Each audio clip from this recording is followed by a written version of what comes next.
Next അടുത്തായിട്ട് ചില defence ഓഹരികളിലേക്കാണ് വരുന്നത്. ആദ്യത്തേത് GRSCയിലാണ് വരുന്നത്. GRSCയെ സംബന്ധിച്ചിട്ടുള്ള താങ്കളുടെ ഒരു long and short term expectations എന്തൊക്കെയാണ്? ഇന്നലെ 3% ഒരു നേട്ടം നൽകാൻ GRSCക്ക് സാധിച്ചിട്ടുണ്ടായിരുന്നു.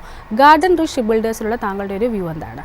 GRSCയുടെ കേസിൽ കഴിഞ്ഞ ജൂലൈ മാസത്തിന് ശേഷം നമുക്കൊരു ഗ്രാജുവൽ ബേസ് ഫോം ചെയ്തതായിട്ട് കാണാൻ സാധിക്കുന്നുണ്ട്. അതിനെ തുടർന്ന് both long and short term trend side vase ആയി മാറിയിരുന്നു. ഈ നവംബർ മാസത്തിന് തുടക്കം മുതൽ ഗ്രാജുവലായിട്ട് വീണ്ടും കുറെ കൂടെ ശക്തമായിട്ടൊരു ബൈങ് ഇൻട്രസ്റ്റ് വന്നിട്ടുണ്ട്. അതിനെ തുടർന്ന് both long and short term trend are turning bullish. നമ്മൾ കമ്പനിയുടെ ഫൈനാൻഷ്യൽസിൽ കംഫർട്ടബിൾ ആണെങ്കിൽ കറന്റ് ലെവൽസിൽ പുതിയ പൊസിഷൻ കൺസിഡർ ചെയ്യാം. അങ്ങനെ ഒരു പൊസിഷൻ എടുക്കുന്നുണ്ടെങ്കിൽ 2780 സ്റ്റോക്ക് മെയിൻറ്റെയിൻ ചെയ്യേണ്ടത്. ഈ സ്റ്റോക്ക് നമുക്ക് അപ്വേർഡ് മൂവ്മെന്റ് നൽകുന്ന സമയത്ത് ആദ്യത്തെ റെസിസ്റ്റൻസ് 3200, അതിനുശേഷം 3400